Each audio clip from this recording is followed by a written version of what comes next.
We have somebody that is, I believe that I live a pretty unhinged life and that Yep. I do whatever the fuck I want to do. But I remember getting this gentleman on my live stream a while ago, like over a year and a half ago.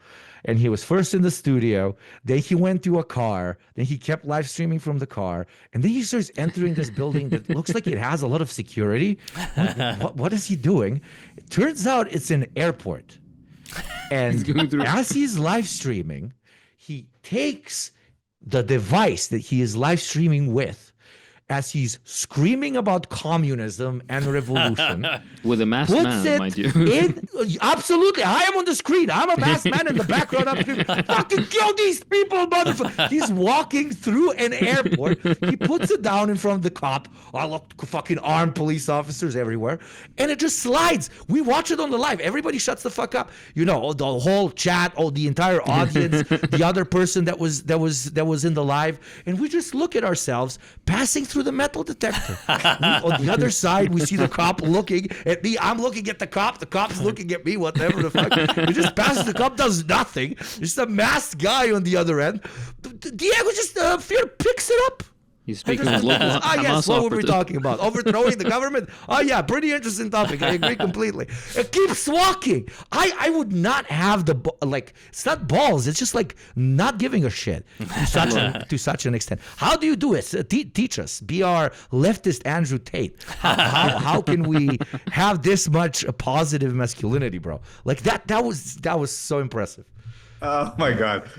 It was so funny. I mean, I didn't pay that much attention to that moment at the moment, but now that you're retelling the story, I was probably slightly more reckless than I normally am. So I'll have to excuse myself. I know people. That's what I can say about going through an airport security live streaming. I know people. Second thing is interesting that you mentioned Andrew Tate, because you know that Andrew Tate recently got his ass kicked in a boxing match yeah. worldwide. Yeah, he got ridiculed internationally. And I was recently challenged by a Latino Andrew Tate named Temach. No way. To a boxing match. Yeah. So the guy, I don't think he knows me that well. People that tend to challenge me to debates or fights, they tend to not know me too much and overestimate me by a lot. So this guy challenged me to a boxing match, and I said yes. And I said that I also wanted a debate so I can humiliate him 2 times, physically and intellectually. And then I think he saw a couple of videos of me boxing and training, and he got scared, and the pussy canceled the fight. So I train a lot for nothing. I gained like almost 15 kilos out of muscle mass preparing for the fight, and now I have no opponent.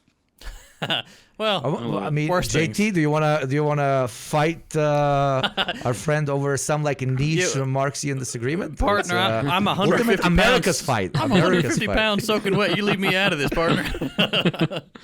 Look, it's the friends we made along the way. That's the point. Yeah. I was going to say, It is. I'm sure you heard the U.S. government, and one of their justifications for what's going on in Venezuela is them saying that there are Hezbollah adjuncts or operatives within Venezuela. The Hezbollah operative is Hugo, and the contact person is Hugo, Diego, clearly. This is another fun thing. So like when this whole thing started, like everybody online was saying there's so many fake news about me going on at the moment. It's insane. Because like I had the opportunity to interview President Maduro 2 times in person, and I was in Venezuela several times as a political consultant. So people tend to associate me a lot with Maduro and the government of Venezuela. So there's a lot of fake news going around. At some point, they told me they were going to investigate me for receiving, like illicit crypto coins payments from the government of Venezuela. Of course, they found absolutely nothing because I'm a communist. I don't do that because I want cryptocurrency. And but now they're like people said that I was an agent from Mossad, a double agent. Like they made my life look so much more interesting than it actually is. Like so much more interesting. But one of the things they said is that the government of the US revoked my visa. So that one, I felt for a second it could be true. So during New Year's Eve, we were invited to San Antonio from some family members, which is very close by. I live in the border of Mexico and the US, and there's plenty of Mexicans in San Antonio. Well, that territory used to be Mexico, and the US took took it from us. They stole it from us. So we got invited to San Antonio, and then I said, well, okay, let's go. But I was a little bit scared. I have to confess, I was a little bit scared because Marco Rubio is a dirty gusano that is taking away visas from everybody for no reasons. Recently, they announced 73 countries that at the moment they stop evoking visas during the World Cup, which is a fucking nightmare. Those are the lucky Great countries. host, by the way. Great hosting spirit. Oh no, you're not allowed to come to the US. Oh no, what am I gonna do? Oh my God, what? Thank you what for a- helping what a us pain. boycott it. Let's The torture, the humanity. So I went to the airport. We arrived and everything. Like my kids went in front of me, my wife, and then I was at the end. And I was a little bit scared. I have to confess, I was a little bit scared. And the agent started reviewing my passport, and he was like, so you recently been to Russia, and then also to China. Oh shit! And Venezuela. What the fuck? And I was like, okay, I'm fine. Yeah? Next thing is me getting a rectal exam for like 4 hours from 7 different agents, and getting asked like very dumb questions from people that don't understand politics, trying to explain my profession.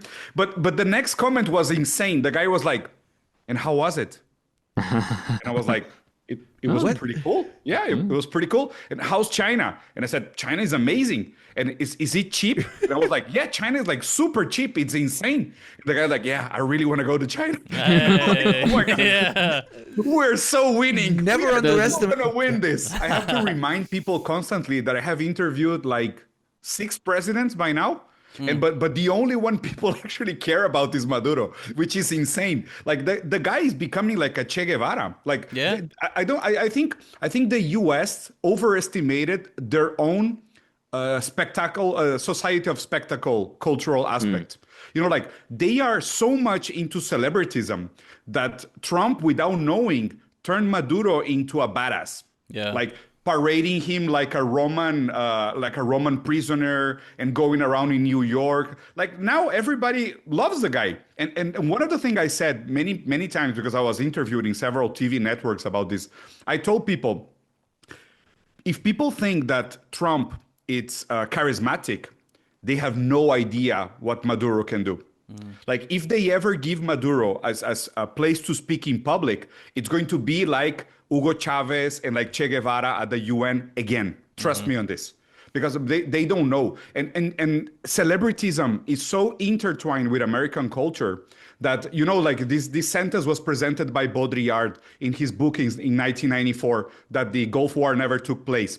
He said, what appears is good and what is good appears. So there's a degree of equivalence in the spectacle society. When you are on TV, you're good. And if it's good, it's going to be on TV. And this level of equivalence is at the IQ level of average Americans. So the guy is a badass on TV. Awesome. You know, like I watched the whole show Narcos on Netflix. I love these Latino drug guys. They are so fun. They misbehave, but they have so much fun.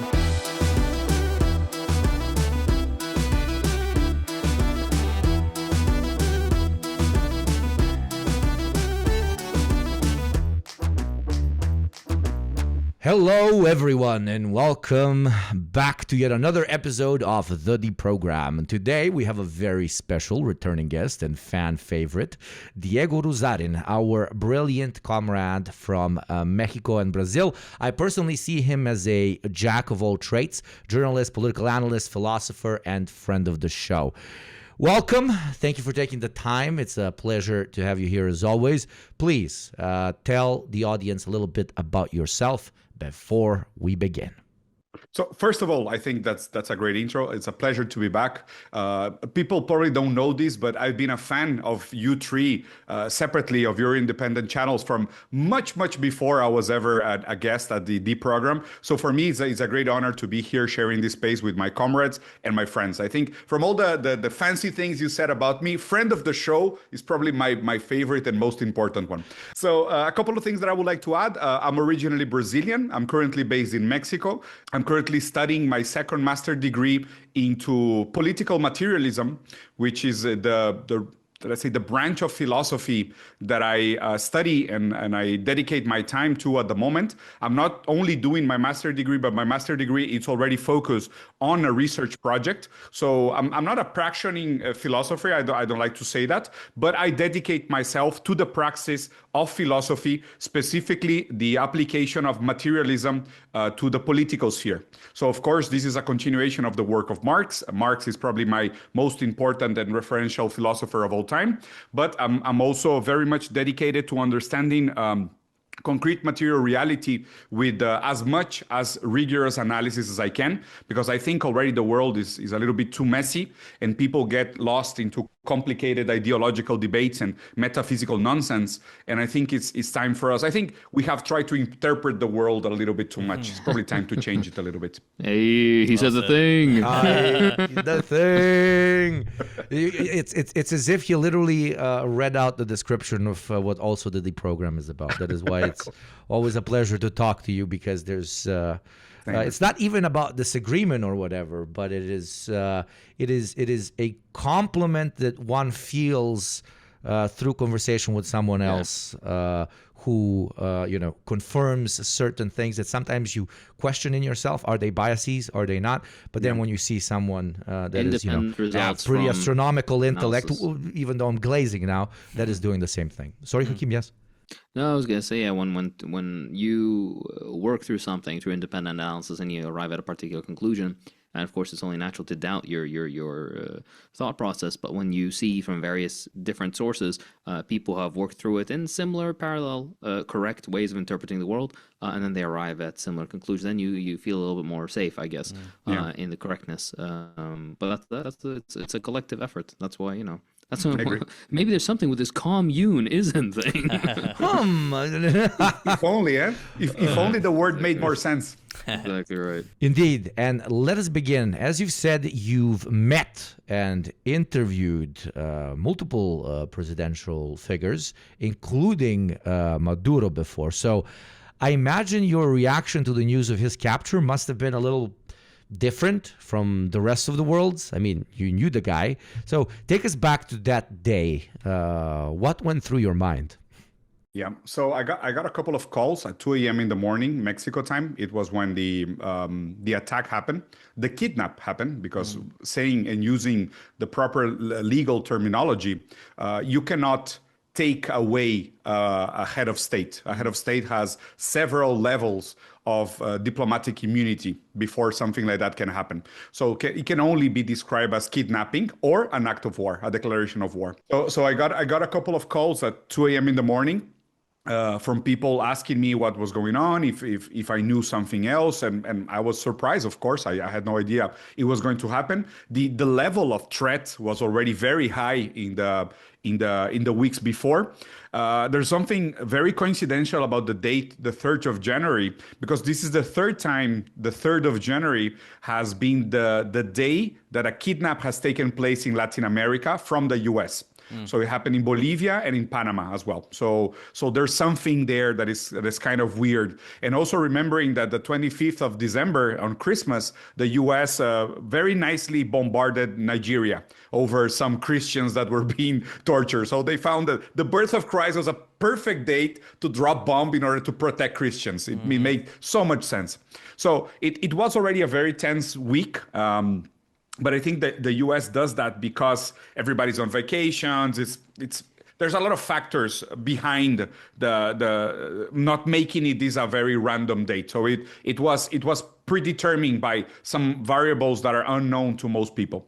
After that, I got on the phone immediately and I started calling my friends and my colleagues in Venezuela to see if everybody was safe. At the moment, I had no idea how intense was the bombardment.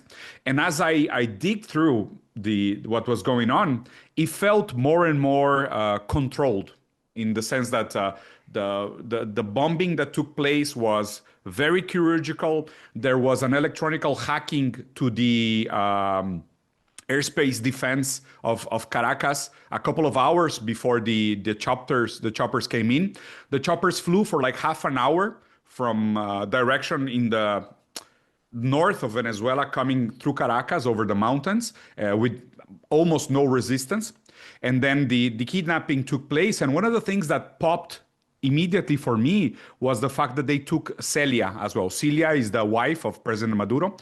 In Venezuela, they don't even call her first lady. They call her first combatant. Can you imagine? The lady is fierce. I've had dinner with her. I have conversations with her. The lady is a powerful person, very well informed, very educated. She's always next to the president, but it's also somebody that is of a very advanced age, has some health issues. There's a doctor around all the time. So when I discovered that she was kidnapped as well, it made me like be very skeptical of the whole situation. Like, what happened? Because the U.S. is not nice enough to take hostages if they don't want to. Like they could have easily killed everybody in the room and just say it internationally that there was resistance, and in the exchange of fire, something went south and they could not control it. So the fact that they took both of them hostages popped up to me as like, okay, there's something in mind. There's a game plan in play here. Then the second thing that was very surprising to me was the attitude of President Maduro. He didn't seem like, somebody that has been recently kidnapped. He was like giving cool signs and saying Happy New Year to the agents, and like behaving like a badass all over the place. And Syria, of course, was staying more moderately outside of the cameras. But the attitude overall made me very, I don't know, doubtful of how this scenario happened. And then it came with the news that the kidnapping was, and I think this is probably the most important statement, and I don't know if it was analyzed enough, is that when people ask, so now Maria Corina Machado, the former candidate of the former democratic elections, is going to take over the country, no? Because this happened in order to impose freedom, as America normally does, no? They impose freedom. Freedom is the only way, the only choice. You have to choose to be free. So I thought Maria Corina Machado was going to be instituted as the current dictator in the current 77th coup d'etat in Latin America. But no, Trump was very transparent, even giving birth to what I now call post-cynical politicians. He was post-cynical, and he said, no, Maria Corina Machado doesn't have the national support to be president. So by saying that, he is, number one, admitting that the 2024 elections were viable, legitimate. He's recognizing internationally that there's no democratic support for the opposition in Venezuela. Trump said it. I don't have to say it. 84 countries that went there during the elections in 2024 don't have to say it. The president of the United States, current Kaiser himself, said that the opposition doesn't have the democratic support to take over Venezuela. And I think the fact is that the US finally learned something of all their failed coup d'etats in the past, and they don't want to take over a country and impose some sort of martial law and military dictatorship that they cannot control, because it will turn out to be chaos, to be highly violent, but most importantly, highly inefficient and expensive. Because a general friend of mine told me that if the US wanted to oversee and administrate all oil operations in Venezuela, they will need over 100,000 troops on the ground, which will make the business itself unviable. So in the end, it turns down to economics, is that we don't have neither the need nor the money to do that. So what we're going to do is that we know that the current government runs the government efficiently. They have been surviving despite being the second most sanctioned country in the world with over 900 sanctions. Okay, and they still managed to survive. They still managed to prosper because the country has been growing economically for 11 trimesters now in a row. So Trump decided that, well, let them stay in power, let them administer the oil, the petrol. They will just now be scared enough to give some preference to us, and of course reveal the final move in all this movement, that was to indirectly attack China. Because in a way, what this is is not a show of force by the US, but an extreme show of weakness. Because when the king has to resort to violence to keep his throne, he's at his weakest. When the king doesn't have to invoke his kingship, he's very powerful because the symbolic power, the symbolic structure is there to protect him. But when the king has to invoke violence, like a father, when the father has to slap the children, slap their children, they already lost the battle. They already lost authority. So this is the US at their weakest. The US is deindustrialized. It's a country that went completely into the speculative part of capitalism with no productivity. Their only way to survive is through the petrodollar, which was the deal done by Harry Kissinger after First World War. But now with several countries, Venezuela, Iran, and others, trading oil, avoiding the use of the US dollar, they cannot print money eternally anymore. So they have to stop the de-dollarization. And they have to, in a way, slow down the productive superiority of China. And since they don't have time to reindustrialize, they don't have the will, it seems. They want to keep printing dollars by protecting and ransoming the world with violence. Their only move was to get hold of the largest reservoir of oil in their backyard in Venezuela in order to indirectly attack Iran and to halt China in a way to directly affect the cost of production of China, because China now is the one buying the most amount of oil from Iran and Venezuela. So I think the move itself, what was interesting for me is that the facade of democracy and freedom completely fell down, and it was, in a way, openly assumed by the president of the US by saying that Maria Corina Machado has no democratic support in her own country. So again, legitimizing the result of the 2024 election, giving the winning to President Nicolas Maduro. And second, coming out openly with absolutely no remorse and no cynicism about the fact that this was all about the oil and indirectly about halting the prosperous growth of China and the birth of an alternative model to Anglo capitalism. Yeah, but let's rewind for a second, because the only way for us to know whether the kidnapping will be an efficient mode of potentially managing the country, or whether it is simply a PR move, or whether it is one of the last violent jerks of dying corpse of an empire, we should look at some of the first events that took place right after the kidnapping. And, in the English-speaking world, on fucking Twitter, everywhere, all over, every platform that you can think of where people can give their opinion, there's at this point 700 different hot takes and 7,000 different conspiracies and 7 million different perspectives.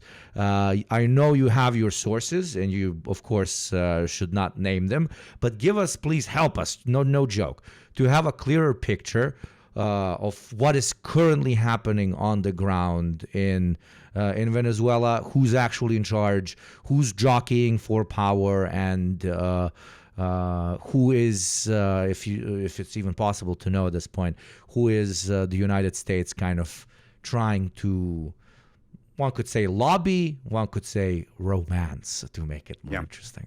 So yes, of course, I have my sources, and I don't like these theories about it was pre-organized, or Maduro knew, or there was an internal coup he was betrayed by the other Chavistas. This is very Hollywood. I'm so sorry, but this is very Hollywood. Being boots on the ground and being to the country so many times and knowing personally the people around him, I can tell you this is insane. People have no idea what they're talking about. Currently, the current president of the country is Dr. Delcy Rodriguez. I know her personally. She has 2 doctorates, one in philosophy, economy, and the other in worker rights. She studied abroad in several European universities. A genius. I can tell you, she's probably top 10 smartest person I've ever met in my life. That level of intelligence. And Delcy used to be the person running PDVSA, which is the national petroleum industry of Venezuela. She did magic, like going around sanctions to keep the country afloat. Magic. So I think the country is in great hands, absolutely great hands. She's not the traditional charismatic characters as Maduro, which was very, like Latin American, talking to the people, going to church, singing, dancing. She's not like that. She's more like Claudia Sheinbaum, the president of Mexico. An engineer with a high education, very serious, very straightforward, very down to resolving issues. But she's very much a comrade. I can tell you that much. And there's another thing people don't know. Her brother, Dr. Jorge Rodriguez, which is the president of the Chamber of Senators. Okay, so she's in charge of the House of the legislators to give an analysis. Dr. Jorge Rodriguez is a psychologist, also master degree, doctorate, very educated guy. And their father was burned alive by the CIA. Jesus. Yeah. So I read the book of poems written by Jorge Rodriguez, depicting the story of how his father was burned alive by the CIA. To think that these people will betray the revolution and betray the movement for an opportunity to make business with oil, it's very Hollywood. It's very Hollywood, and it's very disconnected from reality. I think the basis of the party, of the PSVU, is still very much in power. I think Trump recognizes the complexity of ruling a country of almost 27 million people with such a democratic, horizontal, communal organization. Yeah. Because I've been to the communal organizations, the comunas, like they're very, very much like cooperatives or democratically organized, very self-oriented. They have so much freedom, but it's because of the basis of the party. There's no way for you to take the head of the state and put a puppet on top of it and expect the country to run. Like, it will be a nightmare. It will be civil war for 10 years. It will be 10 times worse than Vietnam. So there's no way. So now it begs the question, so why did Trump do something like that? Why will he go ahead and kidnap Maduro? My response is that I think, first of all, I don't think Trump is free to make any choices. I think Trump has so many pornographic videos with children that he has absolutely zero freedom to make any political choices at the moment. He's nothing but a puppet. Nothing but a puppet. I swear to God. He's probably going to make money on the side and everything, whatever. But Bibi Netanyahu was in Washington 3 days before the kidnapping of President Nicolas Maduro. And we know that Bibi Netanyahu is constantly pushing the US to attack Iran. But Iran has always the trump card of withholding or manipulating the price of oil worldwide because of their amount of reserves. So a way for Trump to go around the oil problem and the nautical distribution of Iran is to get a hold of the reserves in Venezuela as well. So I think it was an attempt at a power move to say, okay, so we take the head of Maduro, we harass and we, in a way, we almost like indirectly kidnap the power structure. We need them, so we cannot take them over. So we make them scared enough to obey. But I think he overstretched his play. He misjudged the loyalty and the integrity of power in Venezuela. And now he's in a very, very, very fragile position. Because clearly, Chavismo is still in power in Venezuela. Clearly, no doubt. One of the things that I hear from my friends over and over the last few weeks, what everybody's saying me is that, Diego, what scares me the most is the tranquility of everyday life. For them, is like, of course, it was like a rape. Like that night felt horrible. They were invaded, bombarded, they kidnapped the president. It was like a rape. But then after that, immediately, power structures were back in place. There was no organic uprising as if, let's take this opportunity for a military general to aspire to power. No, everybody was aligned. Like, the revolution goes on. Chavism goes on. We have the power of the country. And, President Delcy Rodriguez said it again and again. If the U.S. wants to buy oil, they will have to negotiate. We have never been close to selling oil to the U.S. And now Trump had this meeting with all the oil oligarchs in the White House. And one of them, during the conversation with Trump asked him, so when did you guys leave Venezuela? And the CEO said, we left in 2019. Because of the regime. No, because of the sanctions. You fucking asshole. Yeah. Like, this is what people don't understand. Like, a lot of companies were heavily invested in Venezuela and making a lot of money. But the US didn't want to make business with Venezuelan oil. They wanted to steal it.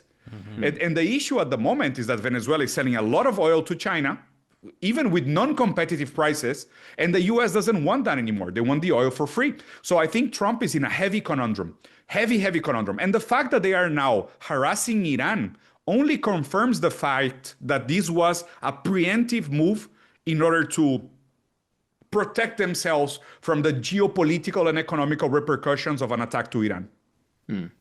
I would like to add a bit of nuance to the oil politics of this, because not all oil is made equal.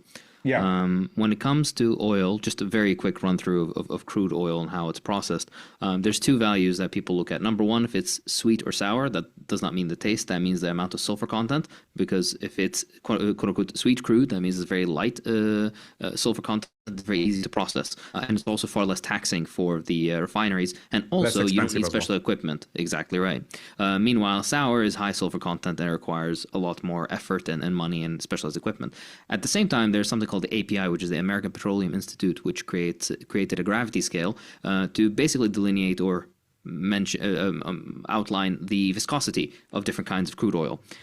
If you look at, like, for example, Saudi Arabian oil, it's famous for being of a high API. It's it runs very easily. It's not super thick, so it's very easy to extract, very easy to move along in pipelines, so on and so forth.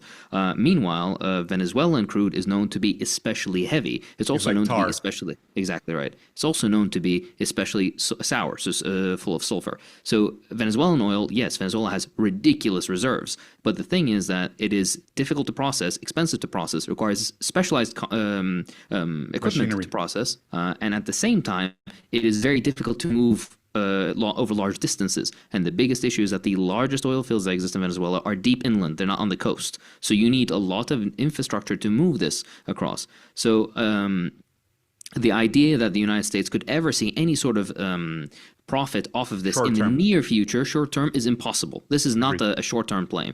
The idea that this could be a long term play to get around the Iranian Trump card and whatnot is plausible, but we're thinking like 10, 15, 20 years of relatively heavy investment that I don't think the American political establishment is equipped or ready to carry out. Yeah. Let me add one. Sorry, go ahead. Let me know when. No, go ahead. That was my point. Just want to add that little bit of background. Yeah, I think it's very important the analysis that you add, Hakeem, and something else that you have to consider. The top 5 donors to the campaign, from the Trump campaign, one of them was an oil oligarch that was heavily invested in Venezuela with over $41 billion of infrastructure investment still in Venezuela. And he wanted it back. Yeah, that's the issue. And when they made this comment at the Oval Office saying we went out in 2019 because of the sanctions, and now Trump is telling them, so it's open, you guys should go there and invest. And the guys are saying no, because this is hard to harvest, hard to transport, hard to process. So if we don't have political stability, it's not worth it. Yeah, we don't know what's going to happen in a month or in 2 weeks, let alone a year 15. But I think the comment is not directed towards the stability of Venezuela. It's directed toward the stability of the U.S. And in this sense, capital, it's independent from the sovereignty of the American state. Like the oil companies, they see more instability in the U.S. than they see in Venezuela.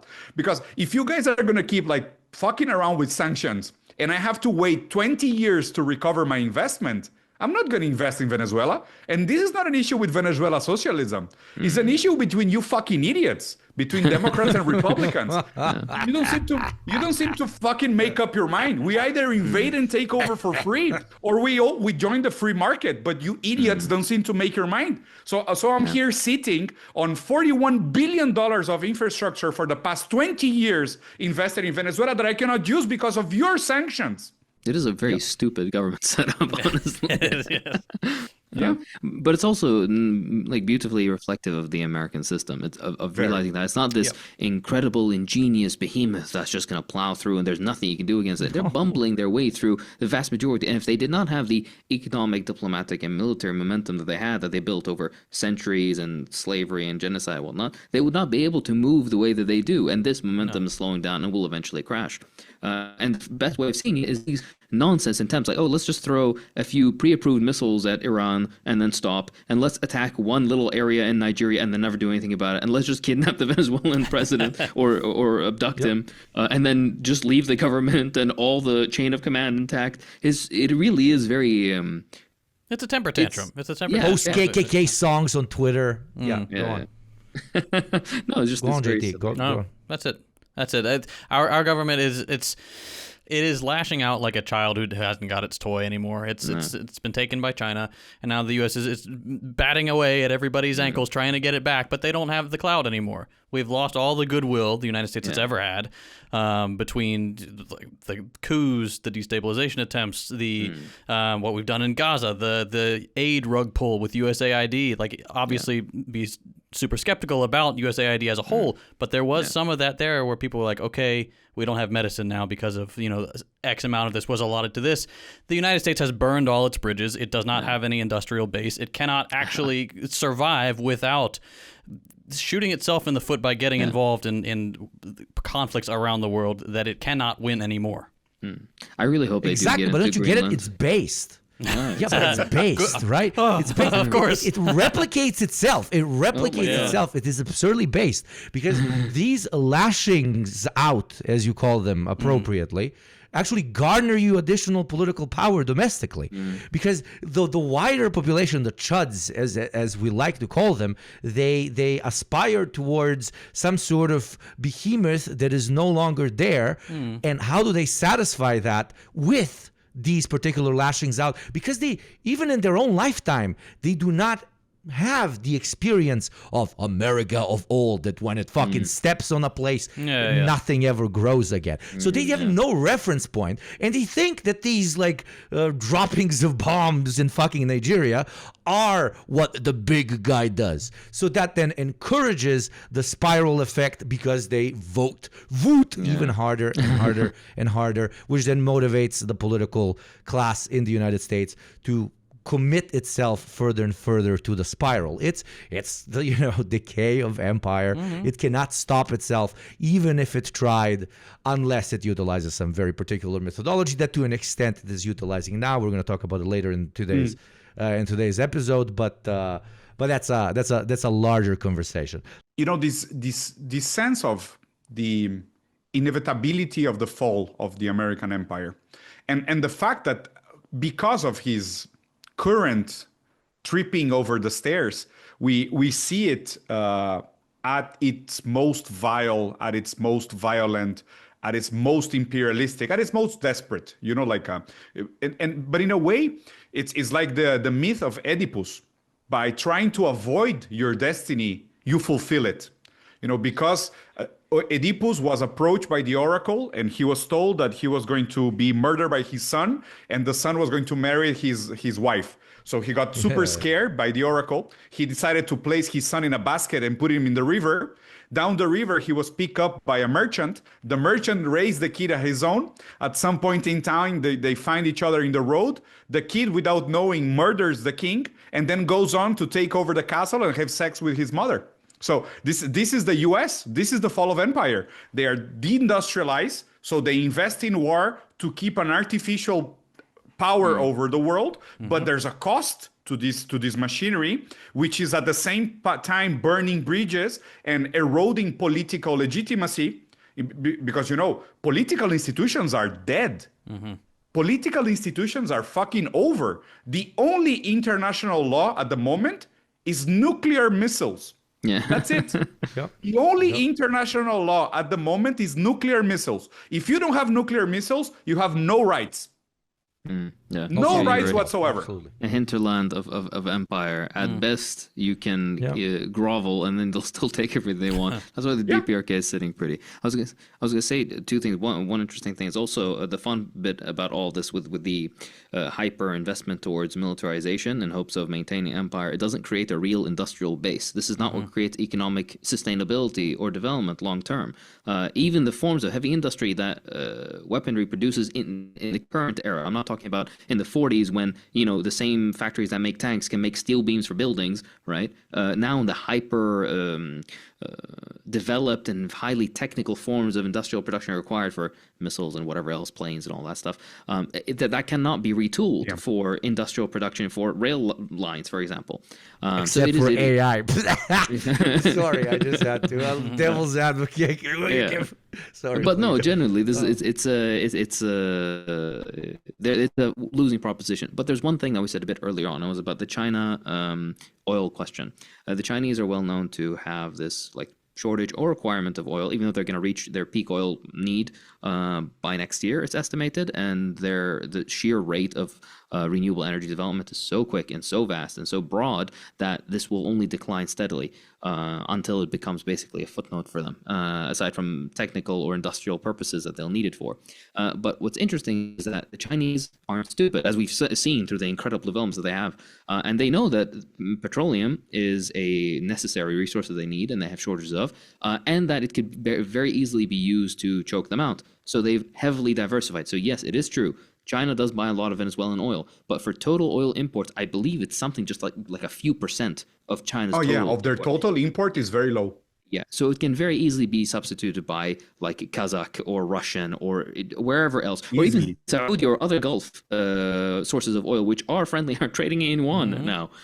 So the idea of the United States trying to get around China, this is a very pathetic attempt of trying to exert what they can in the back, in quote unquote, in their backyard, in hopes of eventual, I guess, more favorable hand when meeting China in the future, which is a conflict that they see coming, that they want to come, that the Chinese are trying to avoid as much as possible. But it's again, this is also a losing proposition. Yeah, I agree. I don't think they're as smart as you in the White House, Hakim. That's why they are committing so many mistakes. Because I agree 100% with your take. This is the traditional conservative mindset. Let's keep the world as it is. The world is stabilizable.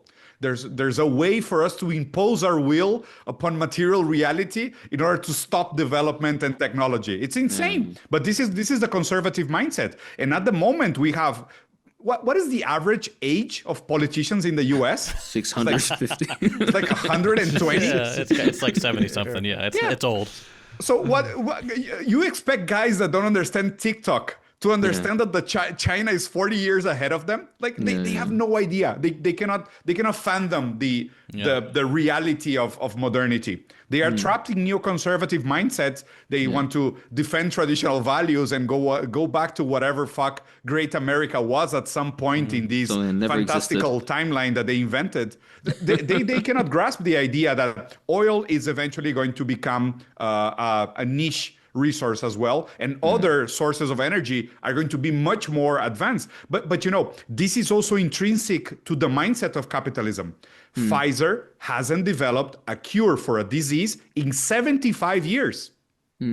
So you cannot expect industry that is product of the material laws of production of capitalism to be innovative and to be, to be able to dialectically overcome their contradictions. They cannot. They are autopoietic. They serve only the purpose of producing more capital. So the mindset of industry within capitalism is not this bullshit that capitalism breeds innovation. It's not for us, comrades. It's for liberal idiots. It's for liberal idiots. We know capitalism doesn't breed innovation. Because capitalism has one purpose in mind: the proliferation of capital as an end in itself. So in that sense, the petroleum industry breeds the military industry as an autopoietic mechanism.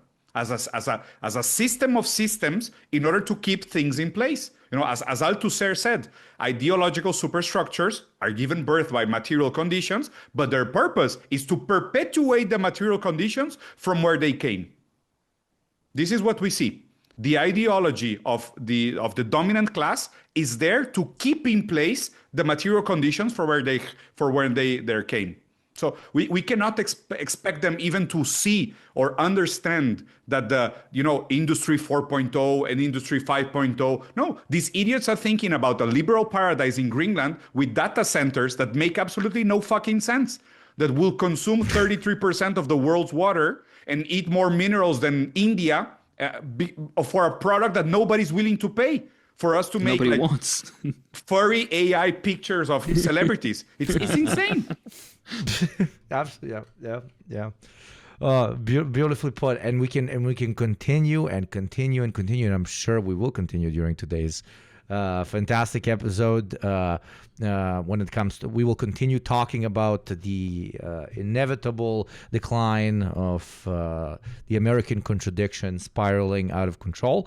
But let us just rewind for a second and do a little bit of borderline liberal realpolitik. I want to take us back to Venezuela and try and put both of our feet on the ground as much as possible. You know more than the three of us for sure.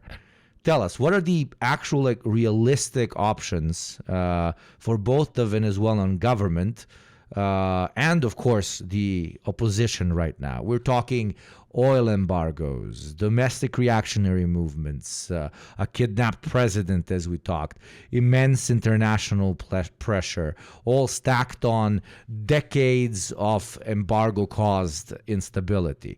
I'm not asking what should be done, but rather what can be done at the moment in Venezuela.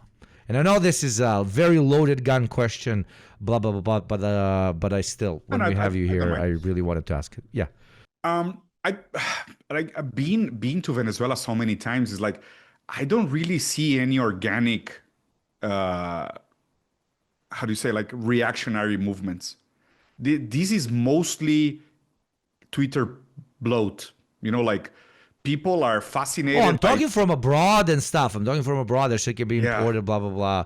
All of that. People are the organic manifestations in Caracas. I was there physically in my hotel so many times watching the videos on Twitter and then looking out of the window to see nothing but traffic, and it's oh God, this is normal. We are so messed up. We are so disconnected from reality. It's not even fun anymore. And again, from my friends, people that live there, very non-political people saying that what is most interesting about this whole thing is the normality of everyday life. So I don't it's very weird. It's weird, as a geopolitical analyst, it's kind of weird because what could happen now? Either Trump could silently return Maduro to Venezuela. I really don't scratch this option. Keep it in mind. I don't know how feasible it is, but there's a possibility of Trump saying, you know what? We negotiated. He's going to make some bullshit claim about it. We came to a very good position. Maduro is going to behave now, and he's going to go back home. This is a real possibility. This is a real possibility. They did it with the Haitian president, the previous one. Yeah, they could downplay it and send the guy back. I swear to God, this is a possibility. Yeah. They cannot kill him. Maybe they could Jeffrey Epstein the guy and turn off the cameras for a couple of hours. I don't think so. Or humiliate him, parade him around. But dude, that's not going to work. Circuses. He's already a badass. If he keeps parading him, his popularity is only going to go up. Increase. Yeah. And the hate people has toward Trump now is just going to add up to the popularity of Maduro. Trump is at the worst popularity moment of his life. He was just called a pedophile protector by a union worker in a Ford factory. ICE is bubbling up to civil war in America. Trump is not at a political point in his life to be parading enemies like a Roman emperor. He doesn't have the support of the people. People are fucking addicted to fentanyl and sleeping on the streets. like what the fuck are you doing invading other countries? You know, like cutting Medicare, people don't go to the end of the month. He completely abandoned MAGA. MAGA fucking hates Trump now, which is super weird. Like the division is now like America first or Israel first. This is the true division in American politics at the moment. The rest is fireworks. This is the true division. So Trump could at some point make a legal move and return Maduro to Venezuela by saying he negotiated with China. China could come up with some diplomacy because China is now going to litigate for the property of their investment in Venezuela, which is going to be a key play in international politics.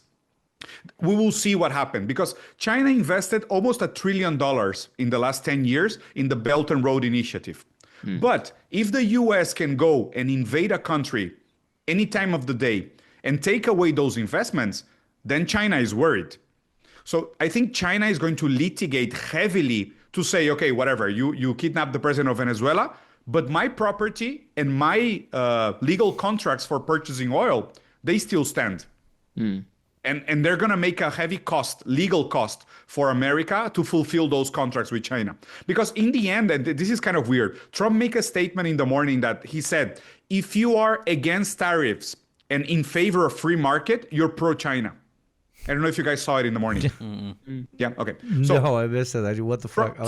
Trump admitted that China, it's a better mercantile partner than the US. Clearly, the US is not a trustable mercantile partner. And as a political materialist, as a Marxist, I understand that the market, it's a historical category. The market is not a capitalist category. The market existed before capitalism, and it's probably going to continue to exist after the fall of capitalism. So in that sense, I'm very much in favor of Deng Xiaoping, and I agree that the market is a historical category that goes through different modes of production. And what we have now at the moment in the US was never free market. It was always neoliberalism. It was always the instrumentalization of the state in the purpose of capital, in the private property of the means of production. Because when we say capital, we mean the private property of the means of production. So in that sense, I think now China is going to play the capitalist card or the mercantile card and say, guys, you have to respect our investments. Because one of the 3 founding rules of liberalism is that which is not owned can be appropriated, contracts are to be respected, and things that are not strictly prohibited are permitted. Those are the 3 founding principles of liberalism. The US is not respecting any of them anymore. So they're like claws out and teeth out imperialistic. You know, they're saying one people, one state, one heritage, which is a Nazi sentence. And then in the morning, they made a statement saying one of us, all of you. Again, another Nazi statement. So they're like blown out imperialistic at the moment. So Trump is not in a position of political power to make unpopular choices and to parade enemies because people fucking hate his guts. Or to invade with 100,000 guys or whatever. So they cannot afford this cost. So what could potentially happen? Again, I think Venezuela is much more stable than people understand. Much more stable than people understand. Again, another issue that I think we didn't mention. There was a diplomatic plane full of Chinese politicians in Venezuela the day before the kidnap. The plane was still at the airport of La Guaira the day of the attack. And they left the day after. And when President Delcy took power, the first 3 people she hugged, and all the ambassadors were there, and there was American ambassadors as well. The first 3 people she hugged, Iran, Russia, and China. It was a very, very clear message to the world saying, we are committed, we are on the same path, we won't cower out because the president was kidnapped. Line of power is still intact. They probably played it because it was at the moment where they could not wait any longer and they had to try. Because the US, normally they do this when they feel there is a certain level of internal resistance to justify, and out of the chaos, an organic movement will emerge with the help of US aid. But it didn't happen. What is strange in Venezuela is the calm. The lack of an organic revolutionary movement to take over in the time of chaos. There's no chaos, guys. And also the very good point. prerequisites for that, the reactionary prerequisites to take over, are not nearly uniform or organized enough for it. They tried all throughout, from of course, the most famous event in 2002 with the coup attempt, but in 2004 and 2005, and all the other subsequent attempts, the half-baked coups, the Bay of Piglets. Yeah, exactly. Every single little, and it's always like it strikes you at how incapable the reaction is, which is very uncharacteristic for Latin American far-right movements. Yeah. But particularly in Venezuela, and that has to really that really tells or sings the laurels of the popularity of the Bolivarian project in Venezuela, particularly amongst the urban poor and even some of the rural poor, but specifically the urban poor. But that's the political movement is meant to serve those people. Your, Venezuelan diaspora friend who's lily white and blonde and blue-eyed and has lives in last Madrid name and Miami. Exactly right. Last name Eichmann, Adolfo Eichmann, right? That guy is not supposed to like the Venezuelan government. It's not meant to serve him, right? Yeah, my hot take is they're going to agree on stuff that Venezuela was offering like 5 years ago. Basically. And then Trump's going to do a bunch of PR stunts where he says that he secured that through the kidnapping, and life will go on as Either always, Maduro will because go he back to doesn't really have Venezuela, other or options. he's going to retire to And that is Turkey, an and the Chavistas are going to stay in power. Yep. I see it the same way completely. But obviously, the party never stops. You dance with one lady, then you dance with another lady, then you dance with another lady, then you dance. You with mean the another Communist lady. Party, right? Or you just, yeah, of course, always, and another comrade, and another comrade, and another comrade. Why the fuck am I making these absurd allegories as Hakim is giving me the haram side eye right now? Exactly right. Yes. Because the American president is now openly, of course, threatening intervention of similar scale around the region. How has this been? I mean, at this point, we know what you think and what we think about American threats, but I want to talk about the reception of said threats. So, how has this been received? Are we about to see a pan-American wave of solidarity for once, or is everyone quietly either being, cynical or maybe shitting bricks? Pardon my language. Give us a vibe check, as the kids like to say nowadays. So this is a topic I've been following closely for the past year and a half at least. So these threats are not new. Like, since Trump took power, he immediately started with the rhetoric of tariffs. And again, the rhetoric of tariffs in Latin America were indirectly aimed towards China. And most countries got offered one of two choices. You have to choose to be a loyal slave to the American empire, or you can choose to keep being a trade partner with China, which will entitle you with our beautiful, most beautiful tariffs. And depending on the country, we can go one by one. Each country in Latin America chose their dancing partners. They chose to keep dancing with China, which is steadily and rapidly becoming the number one commercial partner for all countries in the global south. Or they could choose to go back to slavery and licking the boot from the very comfortable position of underneath. Javier Milei from Argentina. Licking the boot gets you. I'm going to interrupt you. Licking the boot gets you $40 billion in financial aid because your economy's dead. Which never arrived to Argentina. Yeah, it was beautiful. But liberals, they love metaphysics everywhere. Yeah, they're all about ideas. They don't care about chainsaws. Look at my board. I have a board behind me, and it says Ministry of Health, Ministry of Education. I'm going to remove the paper. I'm so based. Now he has his own. Now Javier Milei has his own anime opening, which is so cringe. I think it's so cringe. It's gonna keep a whole generation from giving birth. It's insane. I think fertility rates are down through the floor in Argentina because of the amount of liberalism they have. So jokes aside, so Argentina clearly chose to partner with the US and in a way halt their trade with China.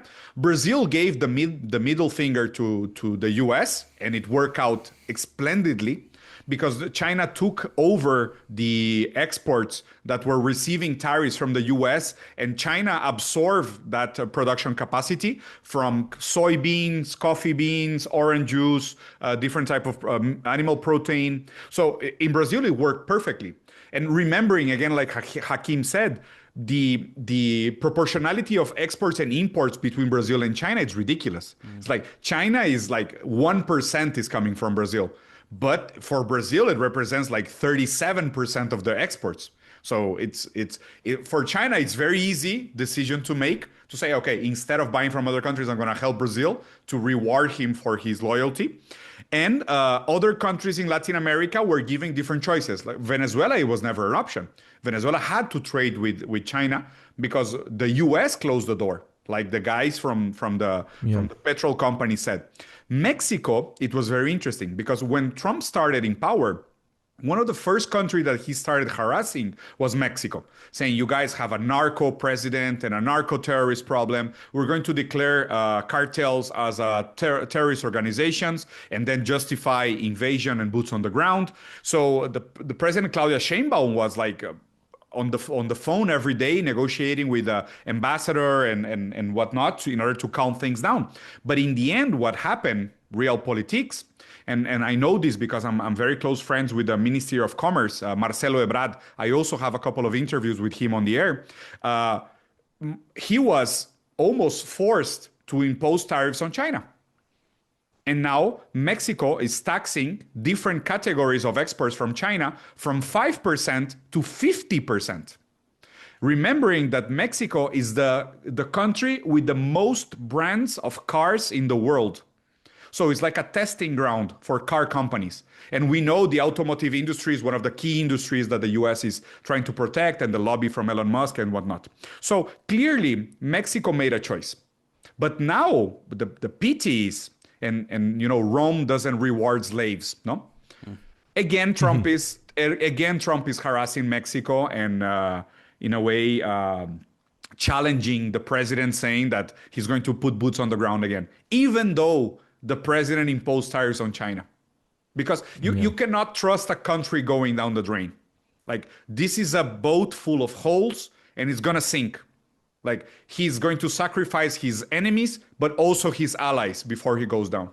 So now we see clearly, and of course there is a branch of the opposition, but it's a very loud, vocal minority, which is important. It's important to understand, because this is a phenomena that is very common in social media. It was heavily studied by a German anthropologist called the spiral of silence. I don't know if you guys are familiar with the terminology before. Otherwise, I highly recommend it. Go read it after this. The spiral of silence is the theory of how social media creates this spiral of opinion leaders, where you have a minority, very vocal minority, that is leading the opinions, the dominating opinions, and a silent majority that doesn't participate in political speech. So what we have in Mexico and in other countries in Latin America and the global south, because of the nature of social media is not for the working class. Working class has to work. They don't spend all day fucking tweeting and making podcasts. That's petit bourgeois privilege. Like, even us. What did you just call me, motherfucker? Takes away the mask. And it's like, he's blonde with blue eyes. Mein Fräulein. Yeah. So the social media is designed towards this, petit bourgeois pleasure and leisure. Most working class, they don't spend all day in fucking social media. So in social media, it seems like the opposition is in favor of invasion. But then again, it's a very loud, vocal minority, amplified by fucking bots. It's not political reality. So people get very much confused. But then when it comes times for elections, the popular party, Morena, which represents the interest of the working class, the left, whatever that means, wins by 70% of the votes. And the opposition in Mexico, it's completely disorganized. They don't even have a fucking candidate. Yeah. So there's nothing. So you have these blunt idiots that are morons ideologically defending and asking for invasion. But no, like, but they're again a very small vocal minority. I literally have nothing to add. I usually do, but I absolutely have nothing to add. And which moves us, I guess, to two of the final questions. One of which has already been answered, which is to an extent. You've been, as you mentioned, to China. So have I, just to brag. I actually texted Diego, yo, what the fuck? What fucking apps should I download, bro? Like, dude, how the fuck do I even speak to these people, right? And he's actually texting me back. And I'm like, most important the amount of question times today. I've drunk texted Diego is fucking weird. It's like very, like we always, because like of the time difference, right? Like he's awake when it's 2 a.m. and I'm only awake at 2 a.m. if I'm out. And So then I'm you like send me- opening X because I'm tired. You send me Then I pictures send him with vodka videos and of me ice, drinking. and it's like, what the? Yeah, like what the fuck am I doing? On the next day, it's like I was texting an ex or something. Yeah. So apologies, my friend. Very No. unprofessional Please- behavior. please keep them but on. you're DMing me at this time. Hugo, Mashallah. Hugo, And you'll we come and you'll must- have those bottles with me. We Yeah? must go clubbing at some point. One hundo. I would kill We for must. that. I would We kill for must. that. Your part of the world, my part of the world, the invitation is always open. So you recently been to China, so have I. So I gotta ask to kind of like, let's package everything that we've said up until now. I'm the only How guy does here who hasn't been to China. all that Fuck. has been. What is it? All right, what is it? Show and tell. Yo, I love Oh my god. I love it. Oh my god, Beautiful. dude. Leather too. Oh, open it up. Oh, I'm gonna Oh, bust. Fuck Look you. at it. Oh That's my gorgeous. Beautiful. Yeah, man. That's gorgeous. It's a copy of the Communist Manifesto in Chinese That's amazing. in a letter box. This is so beautiful. I cherish it with all my heart. And I have so That's so much cool. memorabilia from Mao and from Deng Xiaoping. Yeah. Dude, I had a boner for like 20 days in a row when I was in I China. love it. It was insane. So much, yeah. It's like so So many much weed. commodities that will show me how much I love socialism, but unironically, like Yeah. Did you go to the bags that Communist Museum in Beijing? Yes, Dude, yes. What the fuck? It's like Disneyland was- for tankies. It's like so good.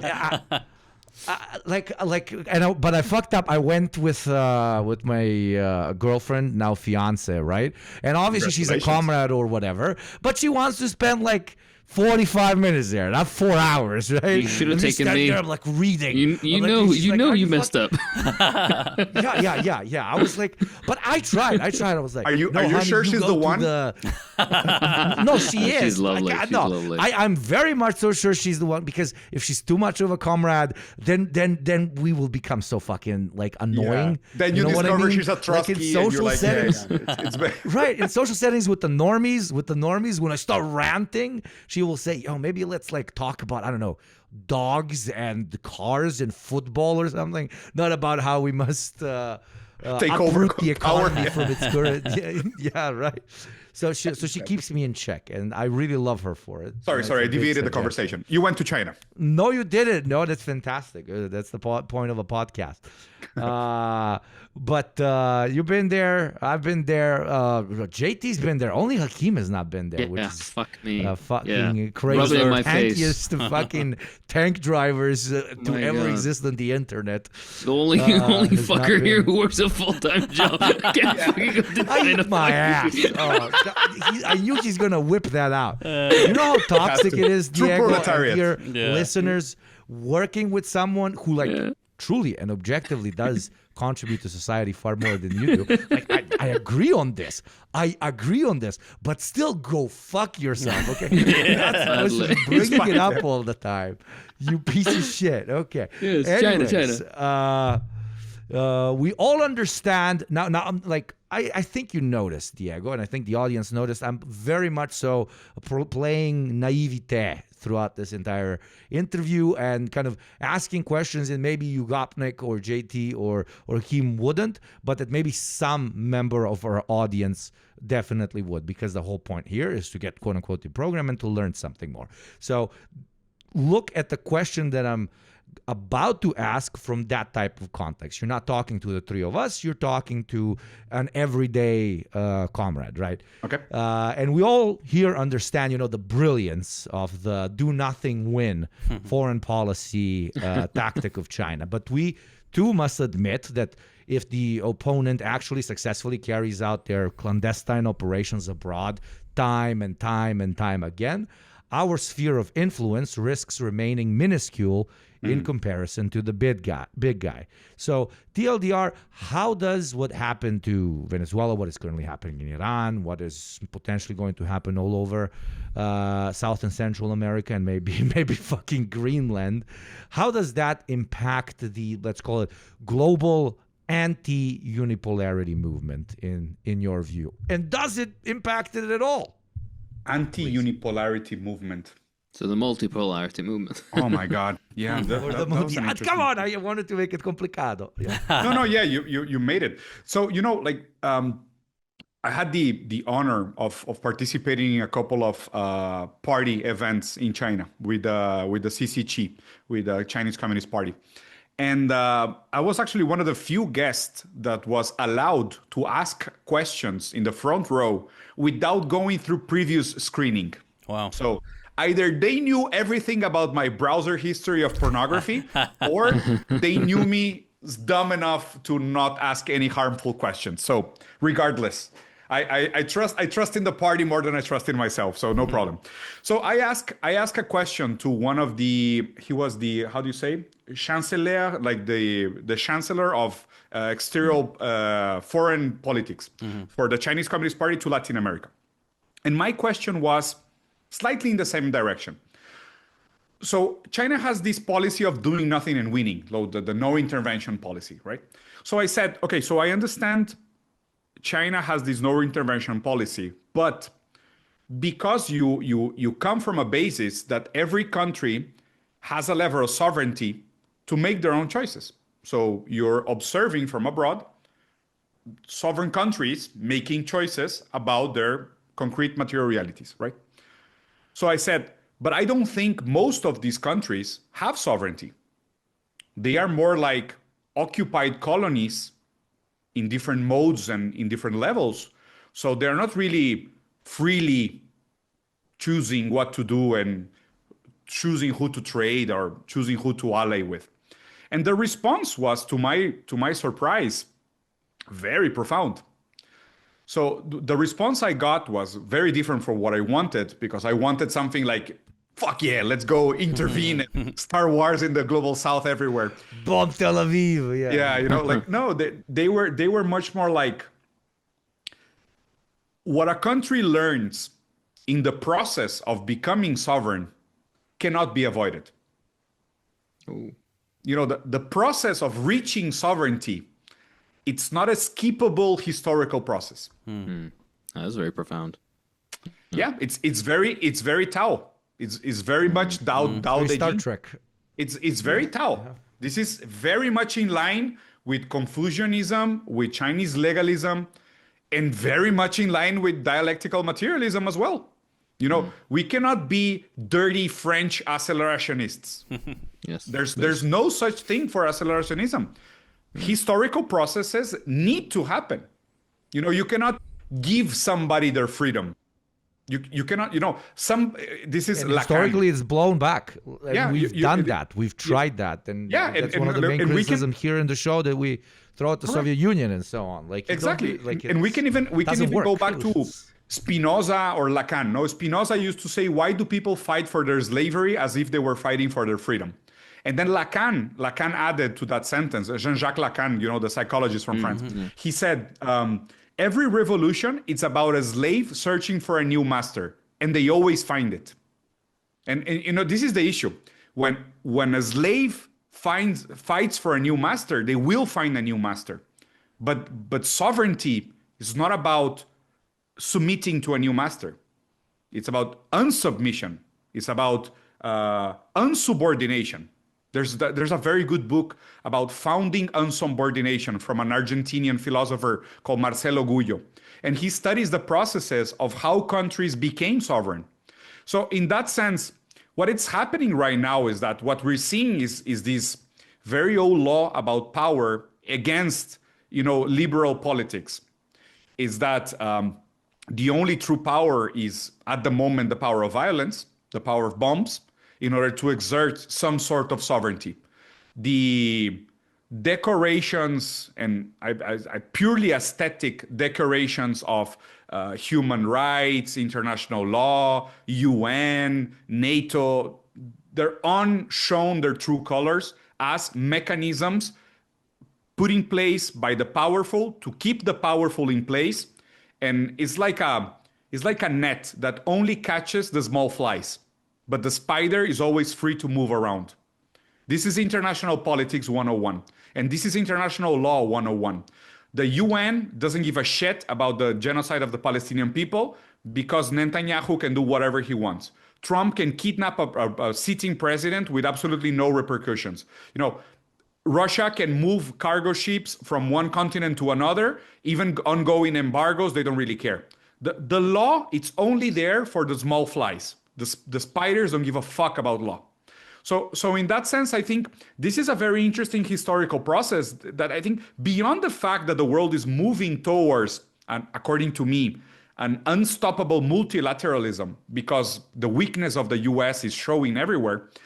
I think what is most important of this geopolitical moment is the crumbling of international political institutions and the absolute lack of legitimacy in democratical processes. The faith in democracy is fucking gone. The faith in international institutions is gone. The faith in Pax Americana is gone. This is the time for prophets. As philosophers, as critical thinkers, we should be studying religion at the moment. But not as, like nerdy shit theologians. No, we should be studying prophets and millionairism and end of the world tales, because figures like Nick Fuentes and Tucker Carlson and like these prominent figures are the leaders of the future because they understand people are so desperate and times are so shitty and there's nothing for us to grasp onto that we will become highly religious again. This is the time for prophecies. How do you imagine a left wing, if we want to be as open tent as possible, version of a Nick Fuentes or a Tucker Carlson? What contextualize it for people that believe, in dialectical materialism and so on. How could they restylize themselves as political prophets?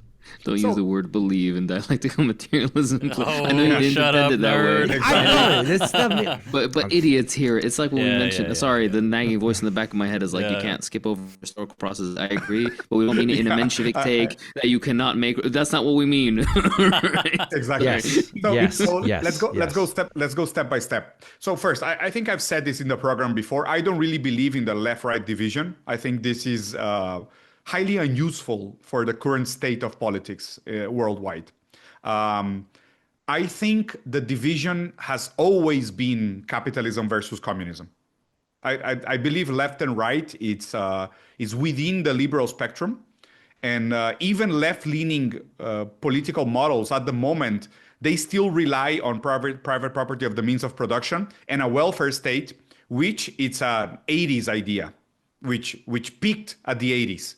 And since the 80s has nothing but bad results everywhere. Like you have to be either Norway or Finland and have a reservoir of natural resources or a colony in Africa to sustain a welfare state. So left-wing politics is, for me, it's over since the 80s. I don't really make that distinction between left and right anymore. I do believe that the ghost of Marx is full on back because of China, because of the success of China. Yeah. And I think Maoism has a lot to teach us as a revolutionary historical process, that it's not directly replicable, but it's highly educative for the Global South.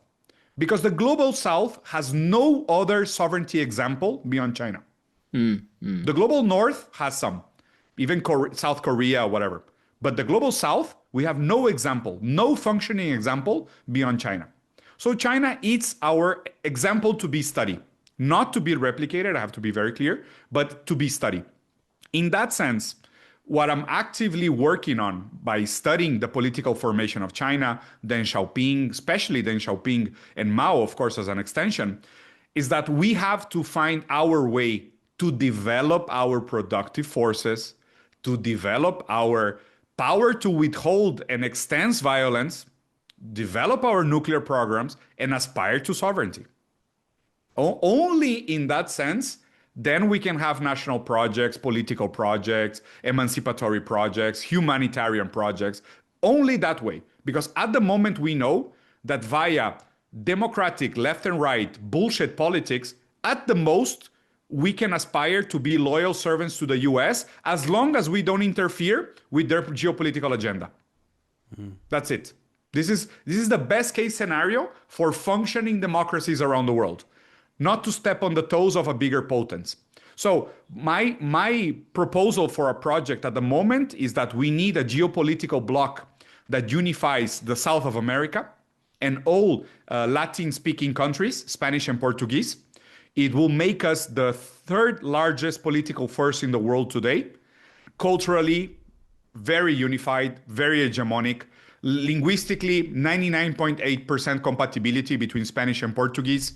We share the borders, we share the resources, we complement industries. Like this is the dream, a geopolitical bloc of Spanish and Portuguese speaking countries. But they won't let us. They won't let us because it's not convenient for the empire. So this is what I would love to be the direction of political praxis in my field, in my region. I would love more comrades. And that to be the come along. prophecy. Yeah. You know, like, I don't mind if you're a Trotskyist or even if you're a social democrat, I don't mind. But we have to, by force, by numbers, protect each other. Because at the moment we're balkanized. You know, like the elections in Venezuela in 2024. The first countries to condemn Venezuela during the elections were Brazil and Chile. Like, they're working, you know, when you sound exactly like the CIA, you have to ask yourself, you know, like, what the fuck am I saying? Why are you being the useful idiot of empire? What Exactly, you say is, useful is idiots the, of the empire. it is the pan-Arab parallel is so strong, and I've always found that there's a unity between Latin and Arab populations, even through blood, historically through Umayyad Spain or the Caliphate at the era, so on and so forth. But that extension also goes forward into the modern era. Both Arab world and Latin America have been so historically had been great civilizations that have been subjected to empire because of lulls in their technical development as a result of general geographic and other material forces, not because of a deficiency of mind or something like that. And as a result, a certain other part of the world came to ascendancy. And since that period, there's been the usual divide and conquer strategies put into place that have balkanized and divided our nations, despite unity of language, religious perspectives, traditions, and culture, and economic compatibility, resource acquisitions, everything across the board. It makes no sense for us to be separate, but it makes sense only for one, and it's the movers and shakers of capital, particularly of Western capital, who are at least currently the global hegemon, although in wane. But yeah, and that's why I always, when you mention China as the example, not to replicate but to learn from, the pan-Arab ideal is literally that. China was very close to becoming what the Arab world is today, but they got their shit together through, historic forces, of course. This is not just because it's not just the triumph of the will, but they managed. They created something so incredible. And the Arab world and Latin America are no less impressive in what they could develop, should they have and should they be allowed to be unified. It's not only like the Nasserist and then of course the Ba'ath ideal and whatnot of pan-Arabism that exists, but even when you listen to Guevara, I'm sure all of us here have read Motorcycle Diaries, but it's when he realizes that he wants to take the path of revolution when he crosses, he wasn't in Venezuela, he was on some island on a leper colony, and he decides to cross from one island to the other, and it's like as a personal challenge to himself, because of his asthma that he always loved to challenge. And then he goes back and it's a little party celebration because he had been there for a while with these lepers and he was treating them as a physician. And instead of celebrating just simply about, oh, we've done such a good job here, he decides to talk about how they're all one mestizo race from the end of Argentina to the tip of Mexico, and everybody in between. He talks about the common heritage and how it should be one unified political bloc, whether it's federative or whatever, it doesn't matter. But that was like such a formative moment in his life, and that kind of extends to all our nations. Yeah. Funnily enough, from Yugoslavia to the Arab world to Latin America, the States. I mean, that should be balkanized. Absolutely, that is you do not get unity. You had your chance. We should totally. I had this conversation. I don't know if you guys are familiar with the plastic pills. Have you ever seen his videos? Uh-huh. Oh yeah, I fucking love great. Dylan. Yeah. Plastic Pills is one of my favorite content creators online. I fucking love the guys. And I used to do a lot of collaboration with the Pill Pod as well, with Victor and I forgot the name of the other guy. So one of the conversations we had at one point at the Plastic Pill podcast is that the future of the US is to break down by regions dominated by influencers. So we're gonna have the state of Taylor Swift and then the Logan Paul empire. Like this is the proper future America deserves. This is what they deserve. Like true democratic celebritism. Like this is going to be utopia. We'd love it. It's not that different to other forms of balkanization at the end of the day. It's like, ooh, my particular thing that is very similar to the other thing. Yeah. I will make my entire identity revolve around it. Yeah. I'm not even going to comment on balkanization as somebody from the fucking Balkans. I know. Because that would be cliche as hell. But just to touch on, the looking at China as an inspiration and potentially even designing the entire pitch of what your nation can achieve and the nations that surround it can achieve by looking at China as a kind of guiding star. Like what you said earlier is super inspirational, but it's extra inspirational because it comes from a Chinese statesman. We are talking about a country that has literally a historic term coined based on one almost and a half century of Chinese history, which is, the Chinese century of humiliation. And a country that has went through a century of humiliation, openly stating that it is its state's perspective that sovereignty cannot be taught, it cannot be given. It is something that has to be, for some countries, achieved through a lot more struggle than others, but achieved on their own. And it's just that pitch, obviously, combined with what Hakeem said as well, with, hey, look, it is doable, even if you're an alternative to, the United States and so on, to empire.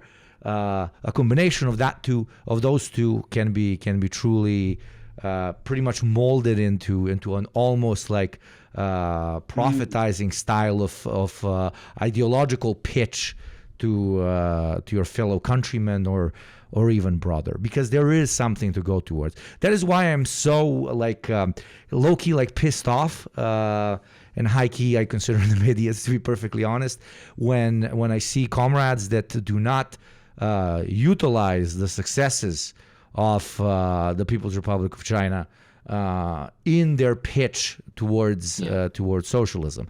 And you don't have to want to replicate it, as Diego perfectly said, but to completely give. What are you doing? Are you giving? Let's not even talk about theory. Let's not even talk about our particular disagreements. And this is socialism, or no, that is socialism.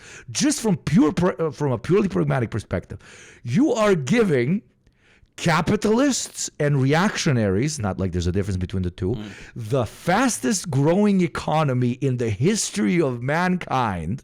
You're giving it to them and saying, oh no, it's because of capitalism. It succeeded because of capitalism. Are you fucking daft? The thing is, even we've all seen the Hillary Clinton video where she's like, no, China isn't capitalist. There's no private ownership of the means of production. She basically uses Marxism. She's this close to saying the commanding heights of the economy are they're all Marxists, but traders. Yeah. But that's it's like this chat meme where the guy is like, I'm going to learn Marx so I can exploit the most amount of workers possible. This is American. The first time I've heard about Marx was from a bank CEO. I've told the story in the podcast like 100 times. Insane. So I'm not going to bother the audience. So first time. He literally said you should really read it. Yeah. Hugo, because you said so my closing statement regarding this state of affairs because of Venezuela. I think there is one thing that really died during the kidnap of President Nicolás Maduro. Resistance socialism of the 20th century. I think that idea is over. I think with the fall of the kidnapping of President Nicolas Maduro, the show of force from the U.S., now we know that, with the exception of North Korea, because they're visionary enough to have nuclear missiles, with the exception of North Korea, because they will blow the world over. Good for them. Cuba, yeah, good for them, very good for them. Cuba, Bolivia, Venezuela, like they know they can be invaded at any time. Now they know. So, what is left for us to do in very, very traditional, using a very traditional sentence? What is there to do? Okay, so what is left for us to do now is to learn from socialism of the 21st century. So what is socialism in the 21st century? República Popular China. That's it. That's what we have to learn. What are they doing? They're using the market as a historical category. They are doing representation of the means of production via the Communist Party. The Communist Party has over 100 million members. They have 90% home ownership. They have a plan for public medicine to be implemented in 2035. They built 50,000 kilometers of high-speed rails. They have heavily invested in diversifying their productive forces. They have SASAC. I don't know if you're familiar with this, but SASAC is probably the most brilliant piece of political technology of the century.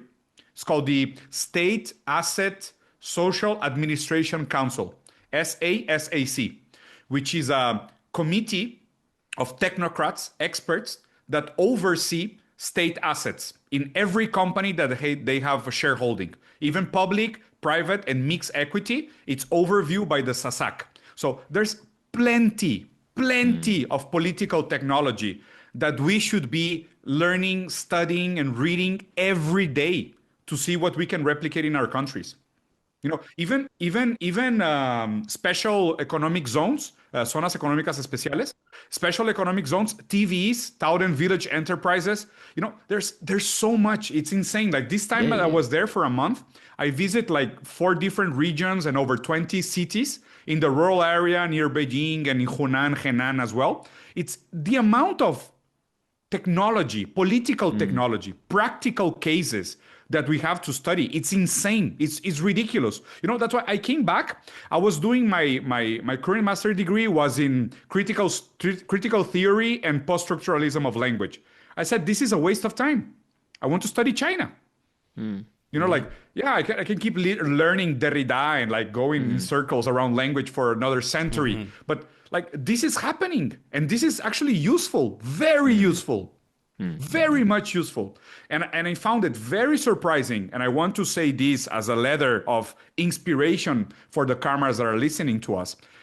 If we learn from China and you learn these very practical, technical, political solutions based on Marxism applied by the Chinese Communist Party, you could easily try to replicate and implement them in your country as well, even as isolated politics. You don't have to, now that I've seen this, is that, of course, having a cultural revolution helps a lot. If we could only chop all the homeowners, it would be awesome. I will love that day. I will celebrate that day. I will bring sandwiches for every chop operator. But since we can't aspire to that right now, we do not condone. The Deprogram podcast does not condone. Spotify. We disagree with this dirty communist. We love landlords. Landlords are the best. For like a century now. Hug your landlord. You go, come on, man. Poor guillotines. Think landlords about the are based. Landlords, fix your toilet. They are based. Okay, so going back to the true device and inspirational ending quote. There's a lot for us to learn and to be easily applied in our countries. There's a lot of technology available. The resources and the information is very transparent. The Chinese embassies in your countries are much more friendly and helpful than you will ever imagine. I can say this firsthand. There's plenty of programs for people to get along, get on board, go visit, learn, access information and whatnot. And then via popular and communal organizations, you can push for this agenda. It's very, very achievable. I will say also something that's very impressive, and maybe that's not in your, I'm sure it's in your countries.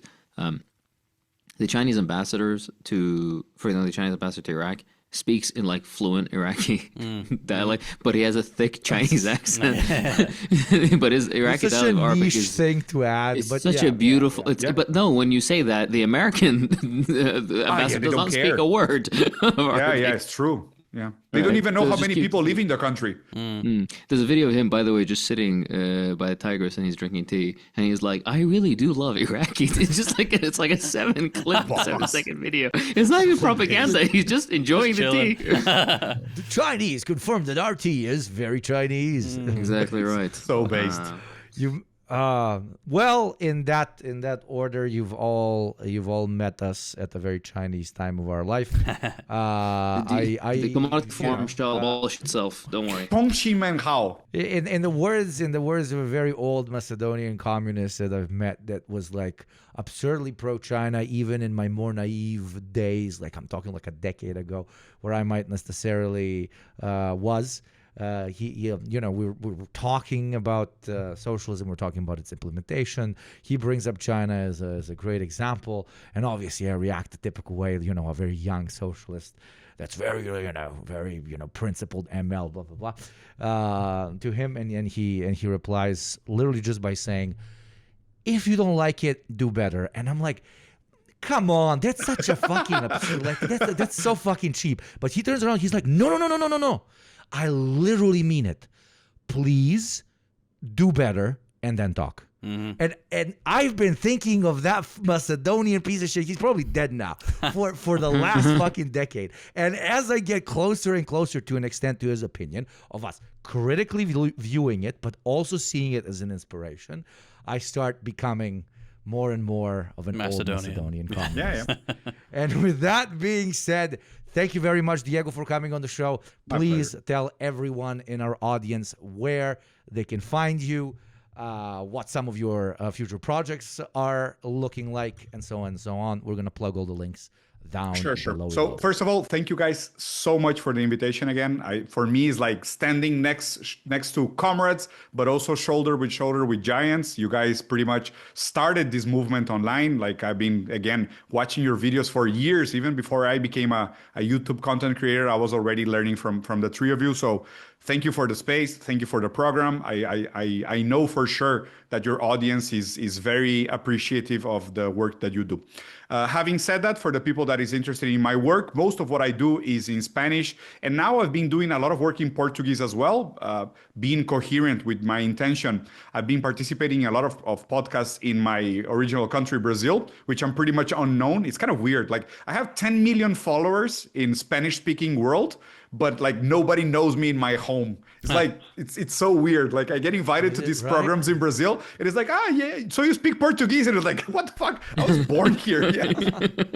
So it's kind of weird for me. So most of what I do is in Portuguese or Spanish. All of my social media is as my name, Diego Ruzarin with double Z. You won't find me in Twitter because I'm the most shadow-bound account in the region. I dare you to find me in Twitter. If you don't follow me, it's gonna be pretty impossible. But in other social medias, you guys are gonna follow me there. I do every Monday one live stream where I live review the current geopolitical events, and then I do sporadically when I'm not playing video games. I do like philosophical analysis of books that I'm reading or interpretation of media events, because I am very much into the society of spectacle, and I think it's important for us to reveal the material conditions behind media spectacle. And that's what I try to do in my channel every now and again. I give a lot of lectures online. I travel a lot. I do some political consulting that you guys will never learn unless it's too late, until the revolution comes. Then you will say, Diego was there. That That's made why. sense, yeah. So you will know when the time is right. Inshallah. Fantastic. All the links below, and look out if there's a missile coming towards your house. Maybe Diego in some way participated in that. Only talking to Americans, of course. Thanks. Very big. Choppity chop, choppity Thank you chop. very much. Chopping, oh my God. Son of a bitch. Okay, before we finish up, we just want to say thank you very much, as we said in the beginning of the episode, to all our patrons. Thank you for your support, because without you, none of this could be possible. We are 100% ad-free, 100% sponsor-free. Every patron gets a shit ton of bonuses. Every single episode 1 week early. 2 out of the 5 episodes exclusive every month. Access to us once a month when I don't fucking miss it like an idiot. Apologies to the Habibis listening to this. Seriously, that was fucked up. Blah, blah, blah. Where was it? And of course, access to our Discord community. Now, with that marketing out of the way, all of you go in the links, check out Diego's work. Afterwards, check out our Patreon and give us some money because the economy is insane. And with all that being said, this has been the D Program. I'm JT. I'm Hakeem. I'm Ugobnik. And I'm Diego, a comrade from Latin America, expecting to unite the world against the oligarchs. Hey, let's go. Let's go.